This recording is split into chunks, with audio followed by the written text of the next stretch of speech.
To the great detectives of old-time radio. From Boise, Idaho, this is your host, Adam Graham. If you have a comment, email it to me, box13@greatdetectives.net. Follow us on Twitter at Radio Detectives and give us a call. The number is 208-991-4783. And become one of our friends on Facebook, facebook.com/Radio Detectives. Today's episode is brought to you by the support of our listeners, and I want to say a special thank you to James, who sends along a donation, and we'll be sending access to our premium site, which we do with all donations of $7 or more. Now it's time for today's episode of Barrie Craig, Confidential Investigator, Visitor at Midnight. William Gargan stars as Barrie Craig, Confidential Investigator.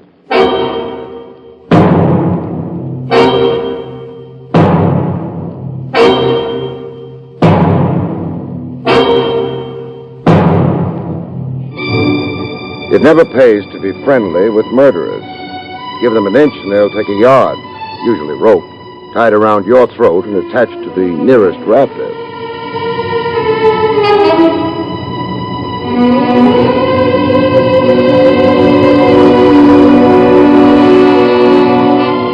The National Broadcasting Company presents William Gargan in another transcribed drama of mystery and adventure with America's #1 detective, Barrie Craig, Confidential Investigator.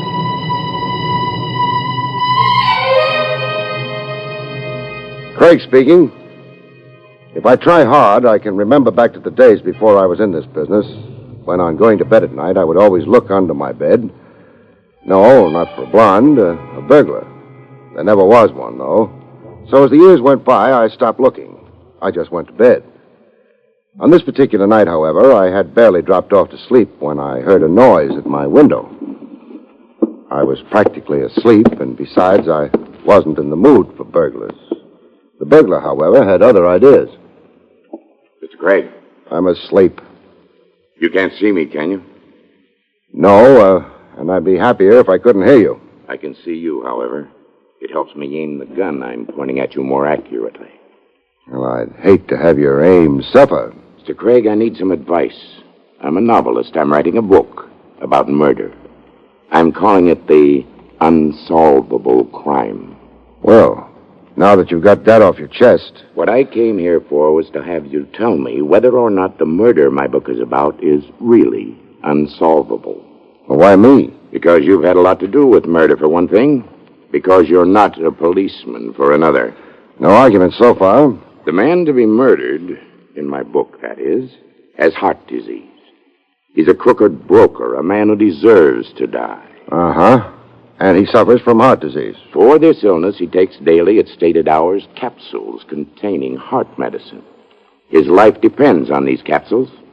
Now then, the murderer, in my book, that is, decides to poison the broker. Well, that's against the law. Yes, poisoning, but without poison. Well, get to the next chapter. The murderer steals one of the capsules, pours the medicine out, and replaces the medicine with ordinary water. Eventually, the financier takes the capsule, which contains water instead of medicine. He dies of heart failure. Well, not bad. Thank you. The poisoner can't be traced through the poison he bought because he didn't buy any. An autopsy would show no poison in his victim's body since there wouldn't be any. Most likely, the murdered man would be assumed to have died a natural death. Well, what? Is the crime unsolvable? Oh, at the moment, I can't see any flaws in it. Well, if you can't, then I don't imagine the book reviewers will. Don't you mean the police? Why should the police be interested in a book I'm writing? Why should the book reviewers be interested in the murder you're committing? You're not serious. You are. Well, I'm afraid I must leave now. No, don't move. I still have the gun pointing at you. If I had to shoot you, it wouldn't be an unsolvable crime, perhaps. But what good would that do you? Good night, Mr. Craig. Pleasant dreams.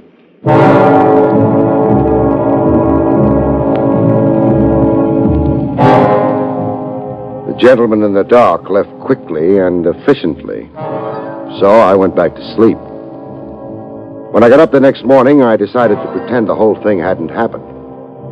There was nothing I could do, and maybe my midnight visitor had really been a novelist. I cherished that happy thought until breakfast. Your toast, Mr. Craig, in the morning paper. Thank you. Oh, you're up early this morning, aren't you? Well, I'm glad you noticed. Any resemblance between this toast and toast is purely coincidental. What does your chef do? Tan the stuff? Hey. I beg your pardon? Very interesting news item here. Halfway down the front page. Take a look. James W. Baker, noted broker, dies of heart attack as police prepare to arrest him for embezzlement. A friend of yours? No, but he was a crooked broker, and he had a bad heart. Oh, is that important, Mr. Craig? It depends on whether he took his medicine in capsules. What depends, sir? Murder.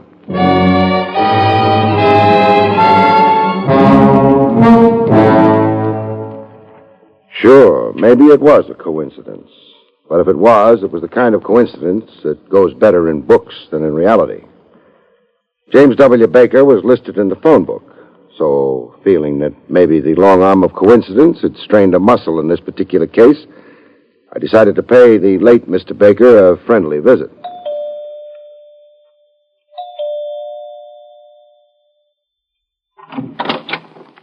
Hello. Hello.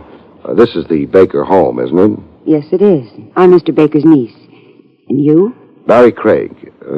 I'm an old friend of your uncle's. You're not old. Well... And you're not a friend of my uncle's. But come in anyway. Thank you.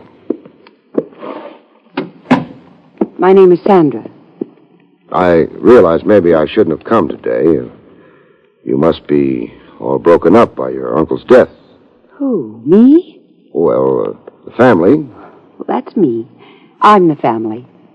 Your uncle must have been a lonely man. He didn't mind. He had me. And the market. And all those people he was swindling, of course. And there were Mr. Hanson and Tommy. Who's Tommy? Oh, sort of stunted youth. Uncle's secretary. Very anemic. I always ignore him. And Hanson? Hanson was Uncle's lawyer. And I fondly suspect as big a crook as Uncle was. But very spatted, you know? Spatted? Yes, on the shoes and gardenia'd in the buttonhole, and I have a sneaking suspicion whiskeyed in the liver. Sounds nice. Anybody else close to Uncle? No. Then it boils down to one of you three. What does? Who's happy now that Uncle's dead? Well, I am. Hanson is. Tommy is. Well, that just about covers the field. Well, why is everybody so happy? Uncle had some money. I get it now. Hanson stole from Uncle, and he won't go to jail now. Tommy was implicated in Uncle's swindling. Tommy won't go to jail now. And who has a very deep, rasping voice, with the trick of dropping his voice at the end of every sentence? I don't have a very deep voice. Are Hanson and Tommy around? Yes, they are. They're sitting around practicing grief-stricken looks for the funeral. That happy event is this afternoon. I better get dressed. Sandra. Hurry. Oh, who's hurrying? I am. Who are you? Barrie Craig, and you? Well, I'm Tommy. I'm Mr. Baker's secretary. Well, in his condition, he doesn't need a secretary. Well, then, I'm Mr. Baker's former secretary. No, I'm the former Mr. Baker's I get it. Relax. I am relaxed. Then why are you in such a hurry? Well, I have to go out to hire some mourners, haven't I? You have to hire some mourners? Well, sure, it wouldn't look nice if there were only 3 of us at the funeral. No. Especially since you'll all be grinning from ear to ear. Incidentally, has your voice ever been deeper? Heavens, no. Ta-ta. Goodbye. Oh, back again? Oh, no. Hello? Good morning. I'm in a hurry. Hanson's my name. Oh, why are you in such a hurry? Well, you see, my tailor is expecting me. Your tailor? Well, you'd hardly expect me to attend Mr. Baker's funeral in this, would you? Impossible. What are you doing here? Looking for a man with a deep voice. Sorry, mine isn't. Goodbye. Why are you looking for a man with a deep voice? Well, he told me how Mr. Baker was going to be murdered. Well, of course, that explains everything. What did you say? That's what I said. But Mr. Baker died of heart failure. Well, that's another theory. I like mine better. Dear me. If I only had the time, but my tailor, you know. Goodbye.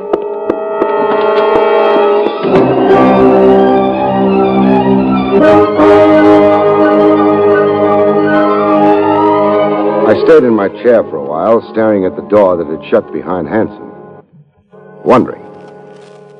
I'd been handed my 3 suspects. There was something else, though, that might help, it occurred to me, in a bookstore. And I chose a bookstore in the same neighborhood as Baker's house.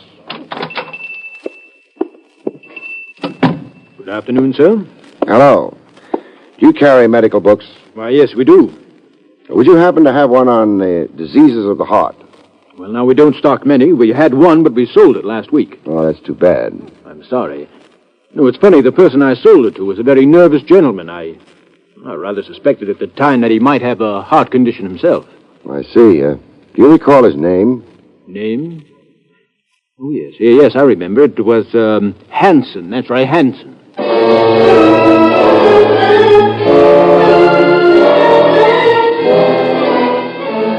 Mr. Hanson's taste in literature was interesting. It occurred to me Mr. Hanson himself, if I could pin him down, might be more interesting still. Hello, Mr. Hanson. Oh, Mr. Craig. Come in. Thank you. Well, how did the funeral go this afternoon? Very sad indeed. Funerals upset me. Yeah, I can see how that would be. Have you ever tried reading for your nerves? It's supposed to be very soothing. Oh, I'm afraid I have no patience for books. Not even books on heart disease? What was that? Why, Excuse me. Hello? Oh, yes. Yes, of course. At once. Goodbye. Bad news? You turned pale. I'm terribly shocked. Tommy, you know him? Baker's secretary? Yes, I know him. Well, it seems that something's happened to him. What? He's dead.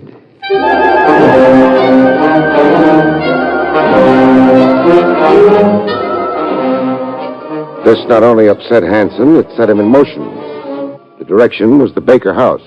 I approved and went along. Hanson, who phoned you? Sandra. Apparently, she'd been visiting friends, returned home, and found him. Of course, it might have been an accidental death, which would mean another point for coincidence, but I don't think so. However, if he was murdered... You seem to have murder on your brain. You said something about the police thinking Baker was murdered, too. Not the police. Me.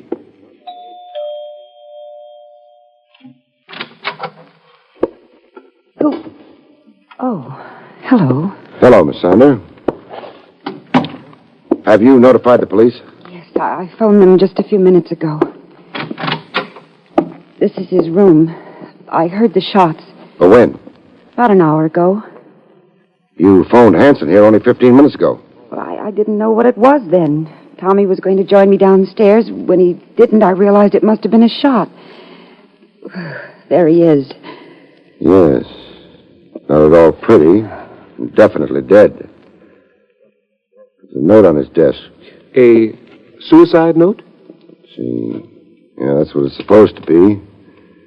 It reads, I killed Baker because if he'd been arrested, I would have gone to jail, too. I thought I got away with it, but the police suspect he was murdered. I can't take it, so excuse the blood. The note's signed Tommy. Well, that sort of clears that up, doesn't it? Yeah, except for one thing. What's that? Tommy's voice wasn't deep enough.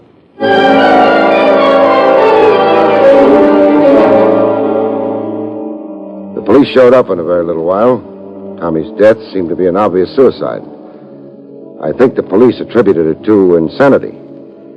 They didn't know what he meant about Baker's having been murdered.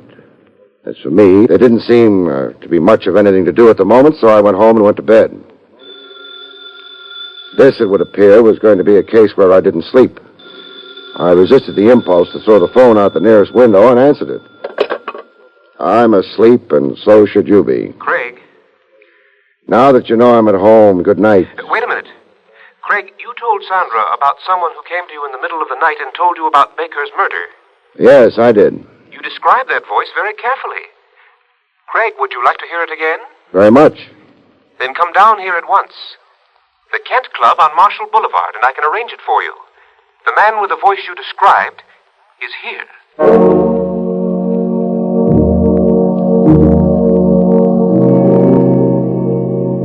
I'd pretty much given up expecting to hear that voice again. But if Hanson said he'd heard it, then it was something for me to find out about. From the time I got the phone call to the time I got to the club, it must have been about a half an hour. Craig, I've been waiting for you. That was the idea, wasn't it? Yes, but that man whose voice I overheard, whose voice resembled the one you told Sandra about. Well? He's gone. Well, that's not so good. You know who the man is? No, but I do know something just as good. What's that? I know where the man went. I heard him tell his cab driver. Then let's go there.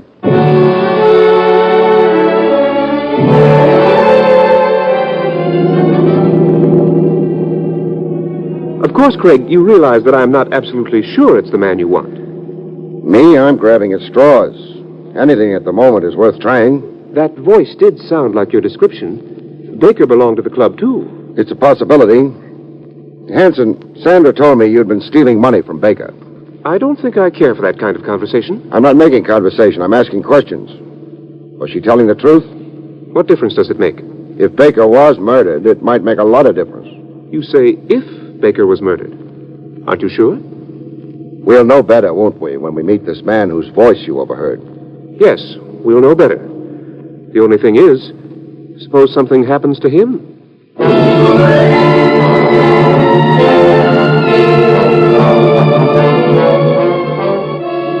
Hey, are we still in the United States? We've been traveling for hours.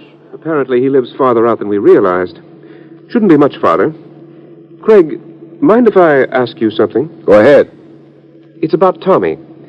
I can see him committing suicide, all right. He never impressed me as being much of anything. But somehow I can't see him murdering Baker. People rarely kill other people in front of witnesses. That's not what I meant. Craig, are you sure Baker was murdered? No. But you said before... I said I suspected it. That's something else. However, I am sure of one thing. What's that? I'm sure Tommy... Yes? ...was murdered.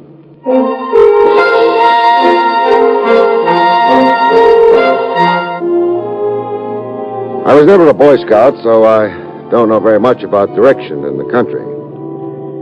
But I was surprised at where I wound up. Where the car wound up was a bumpy dirt road in a very secluded hunk of landscape. Well, that must be the house up ahead. Yes, and the house is dark. Probably took him less time to get here. Must have gone to bed. Probably. There's a mailbox. House number on it. Yes, this is it. Well, let's go visit. Craig, do you think he'll recognize you? Sure. I couldn't see him, but he saw me clearly enough. Well, that's not so good. Are you armed, in case he tries anything? No, but maybe he won't try anything. Suppose he refuses to say anything, to speak at all, when he sees you. That'll answer our question just as well, won't it? I suppose so. Shall I ring? Sure. Oh, that would be warning him, though, wouldn't it? Suppose he hears the doorbell, looks out, sees you. He might run away. He might. Look, why don't I go around to the back? Then in case he tries to run... That's a good idea. You do that. All right. And be careful. Sure, I'll be very careful. The moon picked out the door, glinted on the metal doorbell. I pushed it. It was a nice night, not too warm, not too cold. However, a guy named Craig was cold. Walking into a dark house with somebody waiting on the other side of a door could have its unpleasant aspects. Nobody answered the doorbell. I hadn't expected anyone to, so I tried the handle. It was very dark inside. I pulled out a book of matches and hesitated. In the darkness, when you strike a match, you make a very nice target. I wasn't sure I liked the idea. On the other hand, I needed a little more action. It would settle things. I lit a match. There was a light switch on the wall, and I flipped it on. Then I walked into the parlor. There wasn't much more to the house than that. Parlor, bedroom, kitchen, and that was all. The bedroom door was open, and no one was in there. The kitchen door was shut, but no light leaked out from under the door. Offhand, you'd have said nobody was home. And maybe nobody was. So I sat down near the table lamp that was the room's only illumination. Somebody made noises in the kitchen. Could have been mice. It could have been the mystery man with the deep voice, or it could have been a high wind that was slowly swinging the kitchen door open. I decided, whatever it was, that I didn't want the lamp to glare in its eyes, so I turned off the lamp and quietly shifted from my position next to the lamp to the other side of the room. That even matters up. It was dark in the kitchen, it was dark in the parlor, and nobody could see anybody. My unlit friend shifted slightly, and I began to get bored. So I grabbed what felt like an ashtray and threw it against the wall on the opposite side of the room. The little stranger didn't like ashtrays. He tried to shoot the one I threw, but the gun flash gave his position away. I know where you are, and my gun's pointing at where you are, so drop yours.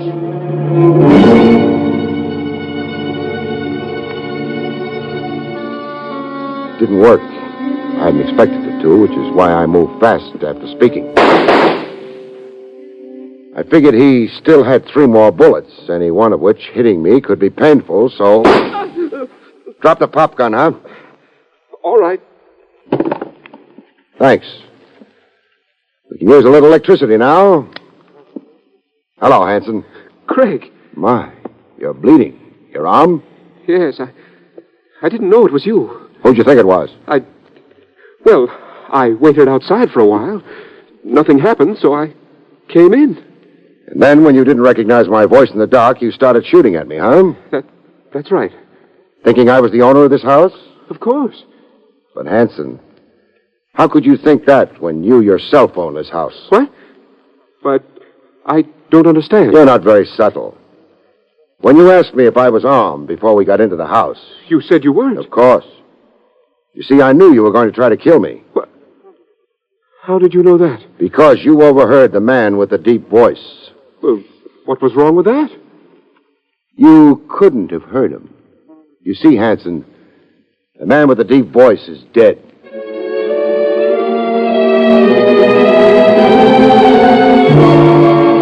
The police were glad to get Hanson, especially after I pointed out to them that Tommy's suicide note was a fake. They couldn't have known that, but I did. As I told Sandra. First about the note. You see, it said, the police suspect Baker was murdered. But the police suspected nothing of the sort. You did, though. Yes, but the only one I told was Hanson. And Hanson himself assured me he never spoke to Tommy. Therefore... Hanson killed Tommy after making him write the note? Right. But, Barry, what about the man who spoke to you in the middle of the night? He wasn't Hanson. No. Well, he couldn't have been Tommy. No. Well, then who was he? Sandra, there were 3 people involved in Baker's possible murder, we thought. You, Hanson, and Tommy. That's so. Well, we were wrong. There were 4 people involved. 4? Who's the 4th? The murderer. Baker himself. Oh. Then we asked, why did the man come to me in the first place? Well, he said to make sure his method of murdering somebody would never be detected. Yeah, that's what he said. But in coming to me, didn't he make sure of the very opposite? Wasn't he making sure that it would be detected? Oh, Barry, you're very, very brilliant. Oh, wait a minute. Now, Baker knew he was going to jail. He also knew that very probably Hanson would try to murder him. He didn't care very much. He was an old man and a sick one, but he did want to make sure his murderer would be punished. That's funny. What is? If Hanson hadn't tried to make doubly sure he was safe, he probably would be safe. I doubt whether there'd have been enough evidence to convict him of your uncle's murder. But he'll hang for Tommy.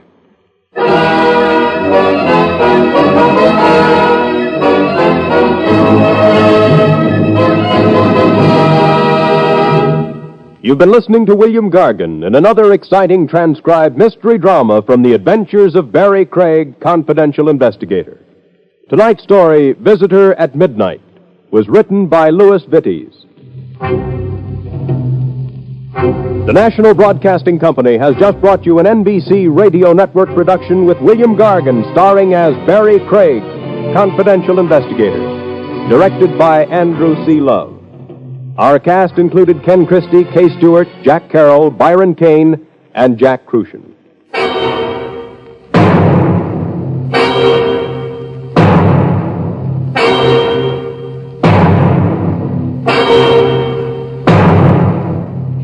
Convicts tell their true life stories on The Loser tonight over most NBC radio stations.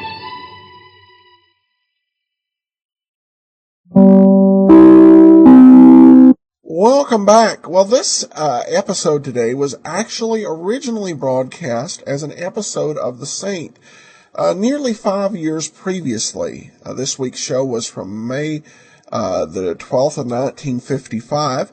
And on July 30th of 1950, NBC aired The Case of the Previewed Crime with Vincent Price playing the Saint. So, another one of these examples of script reuse. It'll be more than 2 years before we actually play that episode, so we may have forgotten by the time that it was later reused on Barrie Craig. All right, well, now we turn to listener comments and feedback. Joan comments, hi, on Podcast Alley. Hi, Adam. Thank you very much for the Pete Kelly's Blues shows. I also like Barrie Craig with William Gargan. You mentioned a couple weeks ago about how actors we hear on radio do not always look the same in real life. I'd seen a few of Gargan's old black and white movies on Turner Classic Movies on TV, and I must say he does look how I imagined he would. He was a great actor, and it's too bad he's gone now. I love his raspy voice. It suited him. As always, Adam, keep up your great work. From Joan in Southern Ontario, Canada. Well, thanks so much, Joan. And that'll actually wrap it up for today. We'll be back tomorrow with the aforementioned Mr. Pete Kelly. And then come join us back here next week for another episode of Barrie Craig, Confidential Investigator. In the meanwhile, send your comments to box13 at greatdetectives.net. You can follow us on Twitter at Radio Detectives. And give us a call, 208-991-4783. From Boise, Idaho, this is your host, Adam Graham, signing off.